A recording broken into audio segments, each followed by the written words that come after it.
Right guys, B-Bud here from 2Buddies Customs. Today's goal is to make this universal wiper blade fit a moped screen. If any of you have ever owned a moped with a screen and ridden through the rain, especially at night, filtering, and the cars in front of you got either the lights shining quite brightly or the tail lights on, you can virtually see nothing. I've got a small clip to show you. Check this out.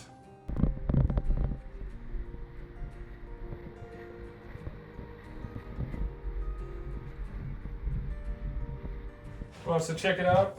We've got this 12 volt universal wiper motor off eBay. The arm is 350 mil long. We're going to have to cut that down once we've worked out our measurements. It was only £38. We also got this universal windscreen washer bag with pump. Comes with everything needed to add water to your washer system. The bag, bracket, but probably won't be using that.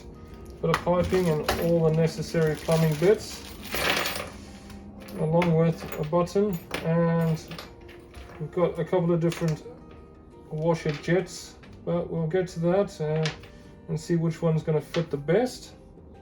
First we need to establish a center point of the screen. We'll do this by measuring across the two top points, which is 29, so that'll be 14.5. We'll make a little dot there. Next we're going to do, because we can't measure across and make a mark here because the screen's not there, we're going to just draw a line from center point to center point, roughly down the center over there.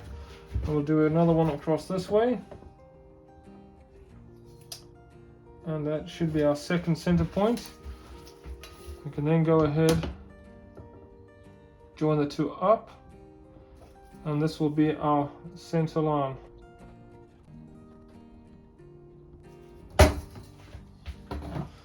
Okay, so the motor has a 110-degree sweep.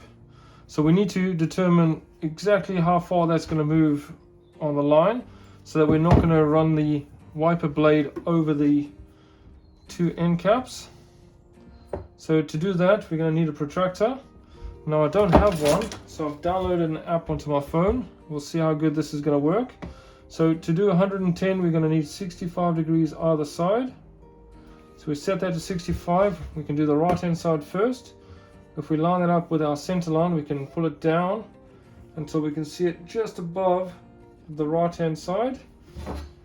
With a ruler, we can just make sure that that is actually clearing, and yep, that is definitely clearing. So we're going to go ahead and make a mark on the center line just over there.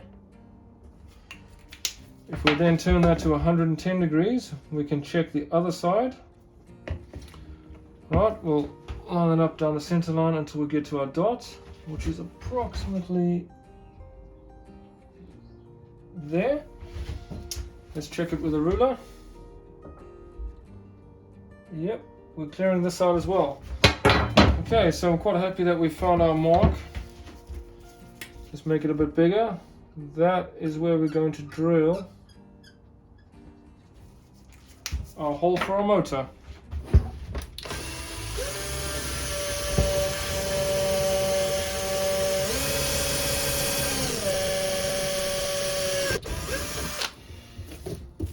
Then next we're going to drill it to a 9mm.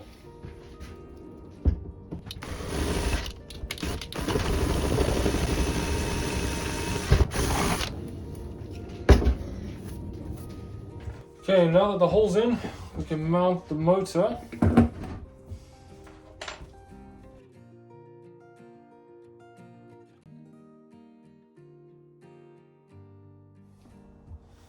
Okay, just going to mount it loosely for now, because the next step is for us to drill another hole to stop it from rotating.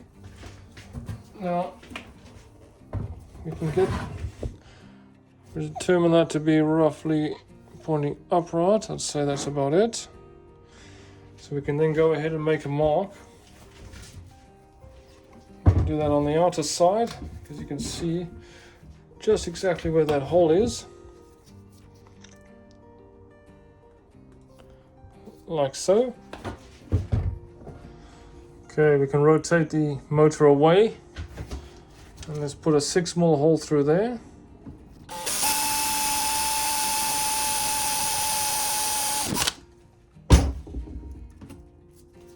Okay, let's go ahead and bolt that up.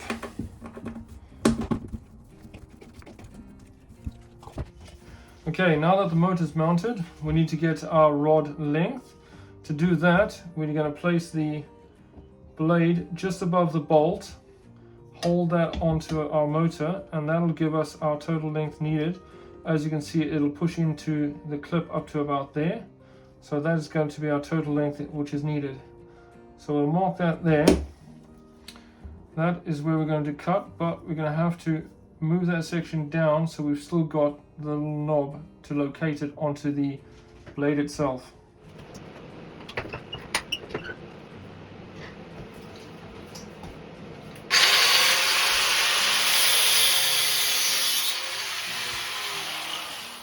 Now with the tip cut off, our total length is going to be up to that line. So if we line it up there, make a second mark, and that should be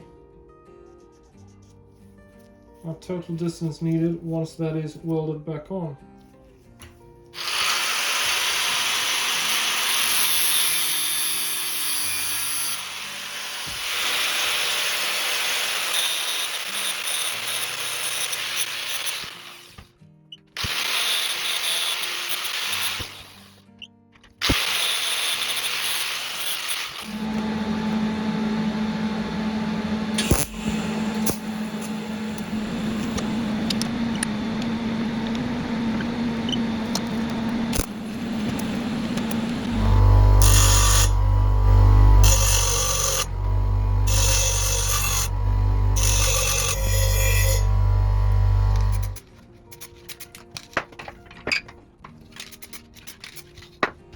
Right, so now that the arm's been shortened, welded and sprayed, it's time to connect it and give it a test.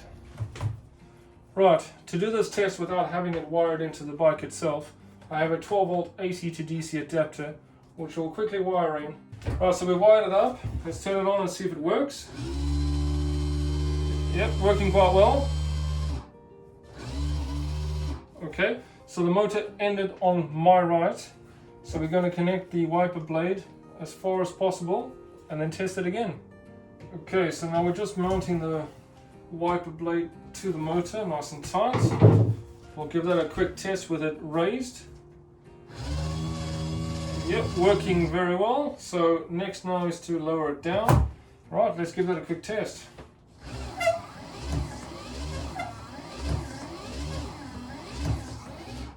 Okay, that does work quite well. A bit of resistance, but it is dry. I'm sure if we put a bit of water on that, it'll glide across the screen. So far, so good. Okay, so as you can see, the blade protrudes past the screen. So the next step is to take the motor out and modify the arm. Right, so we're going to open the motor. And as you can see, this is going to be the shaft that we need to adjust. And remove it. Now I've already made one up using a 6mm and a 5mm bolt welded together. Basically, this is the part that we need to extend. This side section here needs to come out further this way. Now I've done that already. It's only about a mil longer, but that should be sufficient. Right, we'll put that back in and see if it works correctly. Right, let's hope our calculations were correct.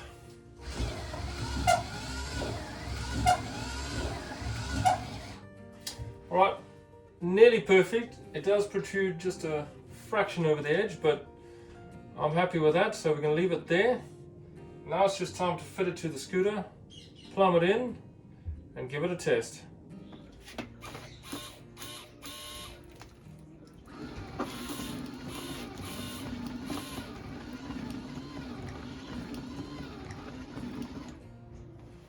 Well, okay guys, that's a success in my eyes at the very least. I hope you've enjoyed watching the video as much as I have making it.